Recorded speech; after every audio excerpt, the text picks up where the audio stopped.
there are areas blocked off. And yesterday, of course, they had that full-blown rehearsal last night. And one of the reasons they've got to block everything off is because of what we've already been talking about, the security issues. Because clearly the police, and there were plenty around this morning, they have got to make sure that this is as secure as area as is possible, given what is obviously taking place here on Saturday, sort of around lunchtime. And also given what took place last night. I mean, fortunately it wasn't a terribly serious incident, but it could have been. And it underlines and underscores how difficult it is, really, to keep everything completely secure, because when you allow members of the public into areas, you know, there's a chance that somebody might do something stupid.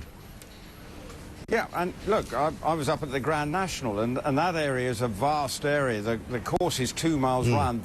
They had plenty of police on hand that day, but if someone is mindful to try and do something, they will find a way, and we saw that at the Grand National, so it's no different here.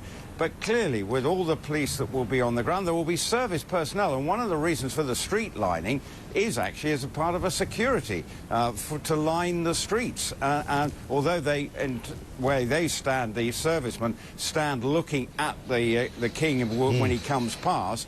But again, they have a security brief as well. If something should happen, then they would be stepping in as well, along with the usual police that will be around. Well, I assume they're also, while they're looking towards the centre of the street where the King is, they're also looking at the crowd behind their cohorts on the opposite side, because it's always that thing you see when American presidents are around, where the Secret Service are the only people looking at the crowd. Everybody else is looking at him.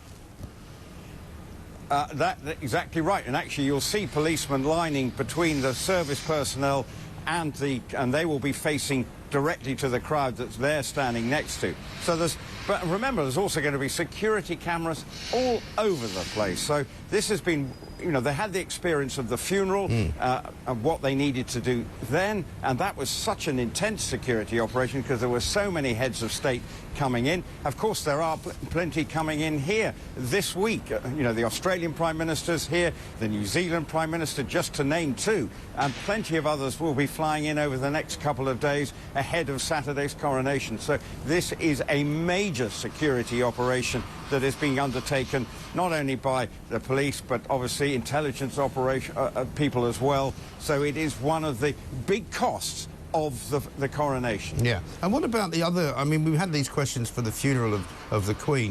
Other sort of heads of state will come, obviously, with some of their own security detail as well. What will they do with all of those? Will they be sort of somehow scattered through the processionary area as well? Well, I think they're going to have probably trust. They will be around. I mean, one of the things that when President Biden turned up for the funeral, he drove the beast right up to Westminster Abbey. Right. Everyone else was put into buses and shipped in that way. And he just wasn't having any of that. Well, and he's obviously not going to be... No, well, the fact is, Mike, I'm not sure you can have the President Biden coming to a coronation of an institution that the country went away from in the late 1700s. So, and I'm not sure he should be paying his respect in that sense, because obviously they severed links with us back in the late 1700s. So I think it would be unusual and very strange if the President of America, whoever he is, turned up to the coronation. Well, in that case, they shouldn't have the woman from Sinn Féin either, should they? She is the leader, I think, as a political institution, she is leader of the largest party in Northern Ireland. Yeah. So she should have every right to come, and she is coming. And I think that reflects, and many people, having spoken to people in Northern Ireland about this very issue, they see, well, it seems perfectly right that she should come in here. I think there's less of a fraction. Of course, if you go back 40, 50 years, even when I was in the army, yes, it was a very different time and a different perception of Sinn Féin. But clearly things have moved on since then. Yes, well, thankfully, that's one good thing. We spoke briefly yesterday about Princess Anne's interview with Canadian News Network, and we've got a couple of more clips from that to show you today. I'm sure you may have seen them already, Rupert, but not everybody has. This is Princess Anne speaking to CBC National about the slimmed-down monarchy.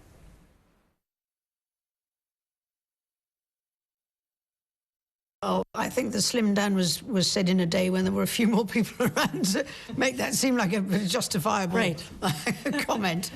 The world changes a bit. It changes a bit. I mean, it doesn't sound like a good idea from where I'm standing, I have to say. I'm sure it does I'm not quite sure what else, you know, we can do. Yes, and I mean, she's right, isn't she? Because when Prince Charles was Prince Charles, he said that they should slim the monarchy down a bit, but it was a while ago, and it has kind of significantly slimmed down. Yeah, and obviously that is a reference to not only the Harry and Meghan situation, them having the Duke and Duchess of Sussex having gone to California, and obviously the Duke of York being sidelined as well for his problems. So it has made it a very different dynamic. And let's be honest, the Princess Royal is one of the hardest working members of the royal family. She never shirks her responsibilities. She's happy to just get on with it. But clearly, I'm not sure where she can do much more, because she is so committed. And that is the problem, because it is slimmed down now, and there's a lot of pressure on the current working royals who are out there. Obviously, the Duke and Duchess of Edinburgh, then you've got the Princess Royal, then obviously Prince William, the Prince and Princess of Wales. They are the front line royals out there, along with the King and Queen. So it's a pretty pared down operation that it is now. I wonder whether it's looking at more of the general infrastructure and some of the palaces and what they do with them, and how they can try and make it more value for money in this modern era. Yes, because, I mean, there's been a lot of people saying that we shouldn't be paying for the coronation. I'm not one of them, by the way, given how much money it would appear that King Charles has now amassed as part of his personal wealth. But, you know, it's a state occasion, it seems to me. The state should be paying for it. Yeah, and actually, I'm saying, well, Westminster Abbey is just awash with tourists coming to be part of it, or sort of be somewhere in London at the time. And I know people who've said, I'm going to come over because it's something we as Britain do well. And if you look at the pictures of the rehearsal last night, what will happen on Saturday looks like it will be a spectacular occasion. And actually, it is costing the country less as a percentage of its GDP than it did in 1953, when, of course, we were coming out of the Second World War, and we were still having, it was still a dire economic time. But it is on a modern coronation, but it is actually perceived by many to be value for money, given what it will generate for UK PLC. Yes, absolutely right.